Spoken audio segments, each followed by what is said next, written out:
One of the most phenomenal things that happened was when we interviewed Akon. It was a crazy thing to get even 5 minutes with him. But luckily, I happened to be standing up beside his brother. I didn't even know, talking to him and telling him, say, "Oh, this is a magazine that we do reggae culture, music, and everything." Him say, "Oh, I love the vibes and all them stuff there."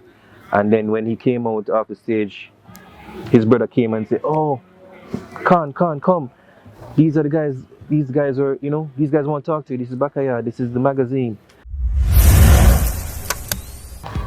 Blessings. I'm American Lewis again, Chief Editor, BACKAYARD Magazine. As I said before, in the last one, we're going one to, well, wherever we reach now in terms of magazines, from the start right up to where we are now currently. Today, we're doing the second one. The second edition was with TOK, and it had some features that we actually didn't have in the first one. I think this is when we first started studio time. As I mentioned in the first recording, we had segments that we never get to in the first one because our first one. But we started to implement smaller and smaller features just to add I would say, add like a variance to the coverage that we're trying to do for the culture. Alright, so the TOK shoot was interesting and how it came about because Noel Andrew, who is the photographer and the person who lays out the magazine, also the co-founder of the magazine and things like that, his cousin was the road manager for TOK, so we kind of had a easy road. And at that time, TOK was one of the biggest dancehall acts, much as a group, for that time, because they were touring all over the world, all kind of things going on for them. So for us to have them on the second cover at that time, 2005, was an amazing situation. See? Alright, so as we go page by page, as I mentioned last time, we got Digicel, so Digicel committed to us our next one. In addition, we got Extras. Extras is, at that time, was one of the biggest, I would say, fashion people do, like, before online shopping came to fore. That was the place that people got all the jewelry, all the, knickknacks and things they used to go at a weekend time, So, yeah. We got Supreme Ventures. I don't even remember how we got that. I would say, that was a work of my mother, who at the time started to do advertising for us. She does it now. One of the most important jobs that the magazine has. But yes, she got Supreme Ventures. We just got locked up. We also introduced what we call we actually were promoting Backayard.com actually before I even bought the domain, or the domain was bought. Because of the fact that we thought that, this name is unique enough, so we can put it out and people wouldn't keep it, So as I said, the content has Off the Record, which is what we called our interview segment at the time. And also we had Studio Time, as I said, introduced this particular magazine, This is also the first magazine that we did like any kind of, when we go to concerts, we interview them live on the day or in the night or whatever. So that was the first time we did it. We call it My You Talk Quick because you literally have to talk as quick as you can because, other people have interviewed these artists, Anyhow, our year to this page had a nice little design on it. This was changed up. This one was about, what was this one now? The different problems in the music industry that we saw it, I don't remember what we were arguing about, what was so passionate, but we had a nice long page about it, The TOK.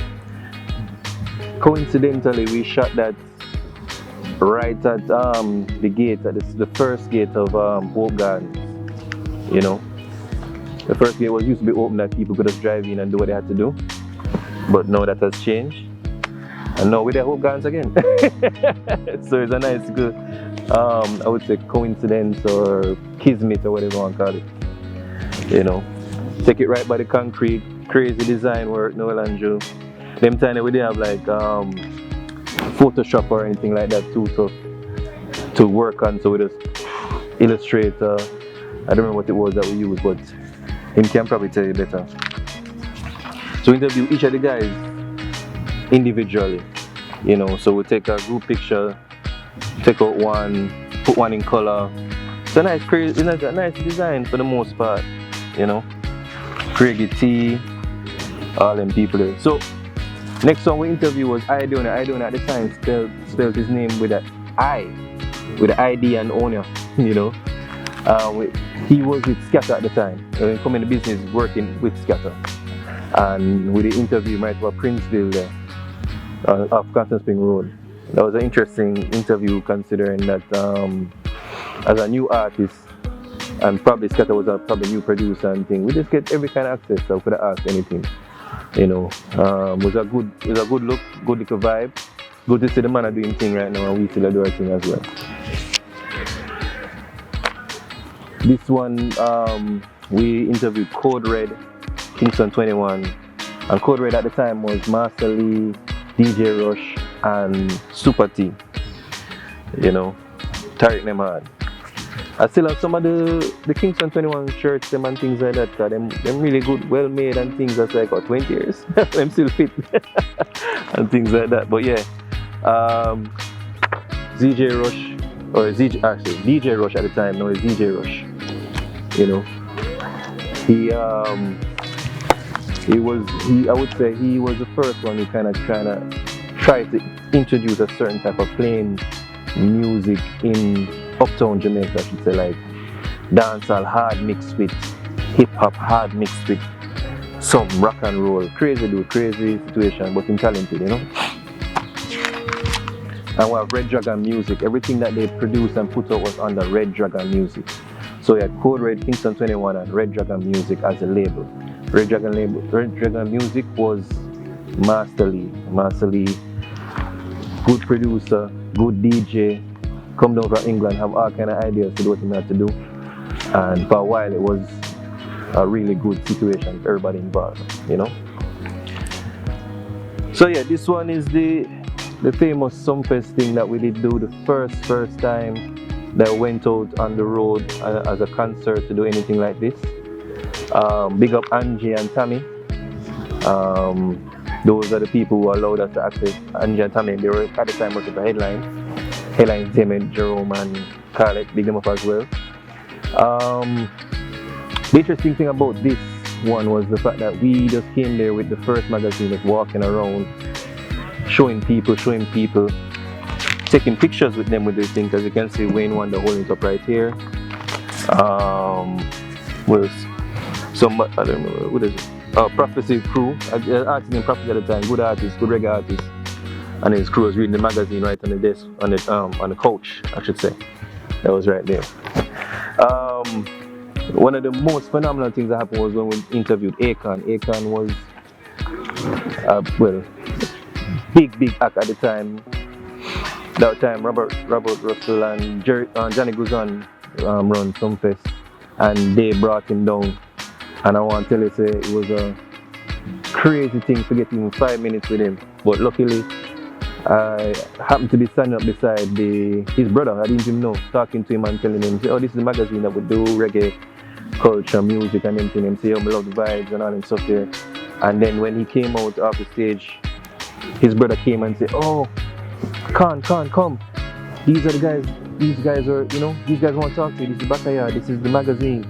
And he come right over and interview me before everybody else. That's before the corporate sponsors take pictures, that's before any other media entity.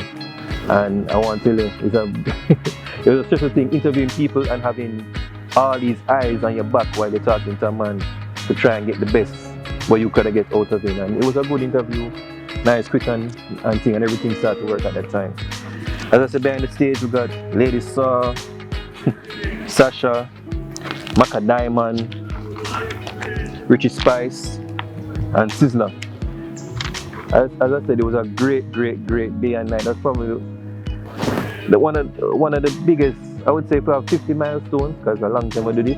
That is right up there, like a top 10. They interviewed Akon because it set us pace, and people started to know us as an entity in the media sphere. All right. After that, we got a chance to interview Morgan Heritage. Now, Morgan Heritage situation happened because at VP, he had a lady named Yolande Zanders who came from New York and came out here. And she set us up and said, "Oh, she called Grams and say, oh, I have these young guys in the magazine. I'd love to have you talk to them. These are big, and they just work out because Grams was very gracious this time. I think he was about to go on a flight, but the thing go, about 4 or 5 hours before he can actually go on the flight. So he had like the time to interview us and let us know what's going on. And these actually the interesting thing about these photos that these are one of the last times that we actually didn't take our own photos. We got the photos on VP and kept them because we had no opportunity to put them together. But we have a kind of policy that we don't normally use other people's photos for our situation. And as we go along, as we go the magazines go along, I'll tell you why that is. Anyway, as I said, we have Grams, and we're doing, as I said, we're doing reviews at the time, so we went straight into the album review that they had. Because I think that's the reason why VP gave us access, because we're also doing the review of their album Full Circle. Very good album, actually. I think, as I said, Studio Time is where we introduce this concept, the rating system, where we have like torch, which is the, I would say any kind of aerosol can that you can spray with a lighter. Because torch have the lighters right here as a rating system. So for that, we had Morgan Heritage. Really went through a nice review of all the songs. We can't do that right now because so many albums coming up or did all the songs and everything like that. RETV, as I mentioned, the last magazine. And this one we got Hype TV as well, How You Picture Entertainment, because they were the rival cable companies at the time that specialized in reggae and dancehall culture, Turbulence, Chesedek, Tony Curtis, all reviewed, TOK as well reviewed, Unknown Language, big album. Reggae Gold, at the time VP used to put out Reggae Gold is like a compilation of the biggest hits of the year for the North American market. Because at the time VP did not connect with Greensleeves, because Greensleeves more European market, And then we did rhythms. At the time, again, he had rhythms that were released by producers, often by VP, sometimes by Greensleeves, and each one of them, I don't think I have that now because there's not many people putting out individual rhythms or juggling as they call it, so. But that time was the time that we kind of immortalized and interviewed. We did Siren Rhythm, Sleepy Dog Rhythm, My Swing, Move Rhythm, and Applause Rhythm, Oh, right. There's another fun segment that we got rid of. I don't remember why we got rid of it, but it's a good segment. We actually took the patter of certain songs and tried to put it as proper English, standard British English as possible. We did Candy Shop, Irish Dance Rhythm, Idonia. And then, as again, more promotion. This is the last page, more promotion for the next issue, which is issue 3. I think oh yes. Funny thing about this, issue 3 was not about the women. Actually, that came in issue 4. Issue 3, as you will see, is a different, I would say a different vibration, but also still very, very fun, And more promo at the back cover, and also this is like